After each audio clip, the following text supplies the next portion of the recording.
Antetokounmpo gustong tirisin ang ulo ni Mathurin matapos ma-eliminate at Jimmy Butler nagpaparinig sa Miami Heat, hindi makamove on ang lahat sa rebound na ginawa ni Butler. Mainit na mainit ang naging tensyon sa Gainbridge Fieldhouse matapos ang huling buzzer nitong araw. Nagkaroon ng sagupaan sina Giannis Antetokounmpo at Pacers guard Benedict Mathurin sa gitna ng court na humantong sa gulo kung saan kinailangan silang paghiwalayin. Pagkatapos nito, nagkaroon naman si Antetokounmpo ng emosyonal na palitan ng salita sa ama ni Tyrese Haliburton matapos matalo ang Milwaukee Bucks sa Indiana na nagwakas sa kanilang season. Nagkita sina Antetokounmpo at John Haliburton sa court matapos ang hindi inaasahang panalo ng Pacers sa overtime laban sa Bucks. Nagkamay ang dalawa sa gitna ng maraming tao ngunit agad ding nagsagutan at nagharapang noo.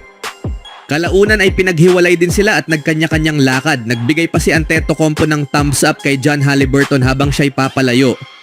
Hindi malinaw kung ano ang pinag-usapan o kung may problema man sa pagitan nila ngunit kapansin-pansing emosyonal ang usapan. Sa ibang anggulo ng pangyayari makikita si John Haliburton na tumakbo patungo sa court matapos ang laro at tila nang aasar kay Antetokounmpo gamit ang isang tuwalya. Sa tingin ko, hindi tama ang ginawa ng tatay ko, ani ni Tyrese pagkatapos ng laro. Dagdag pa niya, nakausap na niya ang kanyang ama tungkol sa sitwasyon at balak niya ring kausapin si Antetokounmpo kalaunan. Bukod dito, nagkaroon din ng tensyon sina Antetokounmpo at Mathurin sa gitna ng court. Hindi malinaw kung ano ang pinagmula ng insidente ngunit mukhang may sinabi si Mathurin kay Giannis at pagkatapos ay hinawakan ito matapos ang isang yakapan. Bago ang lahat ng ito, sumugod si Haliburton papunta sa basket at mahusay na naipasok ang winning layup sa huling 2 segundo ng overtime. Ito ang nagtulak sa Pacers sa panalo ng 1 puntos at nagtapos sa serye. Nagtapos si Antetokounmpo na may malaking triple-double, 30 puntos, 20 rebounds at 13 assists para sa Bucks. Pinangunahan ni Gary Trent Jr. ang opensa ng Bucks na may 33 puntos habang si AJ Green na pumalit sa nasugatang si Damian Lillard sa starting lineup ay nag-ambag ng 19 na puntos. Si Haliburton naman ay nagtala ng 26 na puntos at 9 na assists sa panalo kahit na 2 lang ang naipasok niya mula sa 3-point line. Nagdagdag si Miles Turner ng 21 punto habang si Aaron Nesmith ay may 19 na punto at 12 rebounds. Bagaman hindi pa malinaw ang ibig sabihin ng mga naging tensyon sa laro, posible itong hudyat ng pagtatapos ng era ni Antetokounmpo sa Milwaukee habang papasok ang team sa isang napakahalagang off-season. Sa loob ng 12 seasons niya sa NBA, lahat ay ginugol niya sa Bucks at pinamunuan niya ang team sa kampyonato noong 2021. Ngunit sa nakalipas na 3 taon, palagi silang natatanggal sa unang round ng playoffs. Marami ang nagsasabi na maaaring matrade si Antetokounmpo ngayong off-season para mapunta siya sa team na may mas mataas na tsansang magkampeon muli. Wala ring first round pick ang Milwaukee sa darating na draft at wala silang solidong batang roster na maaaring bumuo ng hinaharap. Bukod pa rito, maaaring hindi na makalaro si Damian Lillard sa buong susunod na season dahil sa natamong torn Achilles sa parehong serye. Kung matutuloy man ang trade sa 2 beses na most valuable player ay hindi pa tiyak. Sa kahit anong kaso, hindi naging maganda ang pagtatapos ng laro ngayong araw bago pa man tumunog ang final buzzer at habang paalis si Antetokounmpo sa court para sa Milwaukee Bucks. Susunod na makakalaban ng Indiana ay ang Cleveland Cavaliers na winalis ang Miami Heat sa kanilang unang round ng series sa Eastern Conference Semifinals. Sa huling balita, namumukod tangi si Jimmy Butler sa Golden State Warriors ngayon na lubhang kaiba sa huling mga araw niya sa Miami Heat. Ang 6 na beses na All-Star ay may malaking naging papel sa panalo ng Warriors laban sa Houston Rockets kahapon sa Game 4 ng NBA Playoffs na nagbigay sa team ng matatag na kalamangan sa serye.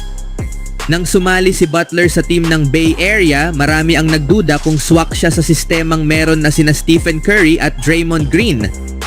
Ngunit napatunayan niyang mali ang mga pag-aalinlangan na yon. Madali siyang nakaangkop at naging nawawalang piraso na kailangan ng Warriors. Nauna nang inamin ni Butler na nawalan siya ng gana sa paglalaro noong nasa Miami siya at kilala siyang nagsabi na hindi niya muling mararamdaman ang kasiyahan hanggat nandoon siya sa Heat. Ngayon, kasama ang Warriors, mukhang nahanap na niya muli ang sigla sa paglalaro at malinaw itong ipinakita sa kanyang mga komento pagkatapos ng laro. Matapos ang kanyang 27 puntos, 5 rebounds at 6 na assist na performance, tuwirang nagsalita si Butler tungkol sa pagbabalik ng kanyang kaligayahan. Ibig sabihin nito ay lahat para sa akin, sabi ni Butler sa isang interview sa court matapos ang panalo. Handa akong mamatay para sa mga kasama ko, seryoso, ang saya-saya, nabawi ko na ang kasiyahan ko, sabi nga ng iba. Pero higit sa lahat, ang sarap talagang manalo. Teammates. It means the world. I die for these guys, for real. It's so fun. I got my joy back, as some would say. But more than anything, it's always good to win. Lalo pang kahanga-hanga ang ambag ni Butler ngayong alam na siya'y may iniindang injury. Isang left pelvic contusion ang nagpaiwan sa kanya sa halos buong Game 2 at buong Game 3, dahilan para mangamba ang marami kung makakalaro pa siya.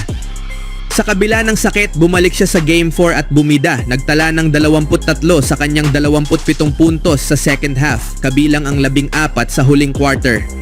Sa huling sandali ng laro, nakuha ni Butler ang rebound na nagselyo ng panalo, patunay ng kanyang tapang kahit may iniindang injury.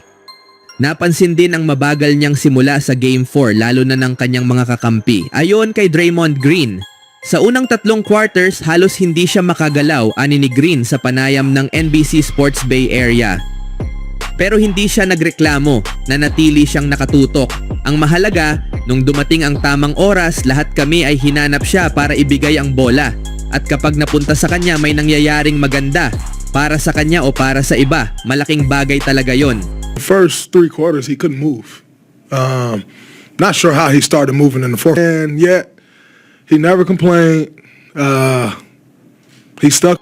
Sa kabila ng iniindang pelvic contusion, bumangon si Butler nang siya'y pinakakailangan, naglaro ng buong ika-4 na quarter at tinapos ang laro bilang leading scorer ng Warriors. At ang paborito niyang play, ang huling rebound. Pinakapaborito ko yung huling rebound, akala ko si Kuminga yung lumilipad pero si Jimmy pala, ani ni Green. Bro, I looked up, I thought it was Kuminga out there flying. It was Jimmy. Lubos ang paghanga ni Draymond Green kay Jimmy Butler dahil sa kanyang pagharap sa laro kahapon at sa pag-perform sa mga sandaling pinakakailangan siya kahit pahirap siyang gumalaw sa unang 3 quarters. Pagkatapos ng laro, pinuri ni Warriors head coach Steve Kerr ang kultura ng team sa mainit na pagtanggap kay Butler mula pa noong una. Maganda ang vibes dito. Pagdating ni Jimmy, agad siyang niyakap ni na Steph at ng buong grupo, sabi ni Kerr. Ngayon na lamang ay isang panalo na lang ang kailangan ng Warriors upang umusad sa susunod na round na pinangungunahan ng muling buhay na si Butler na tila muling nahanap ang kasiyahan sa spotlight ng postseason kasama ang kanyang mga kakampi. Ano ang masasabi niyo mga kaibigan?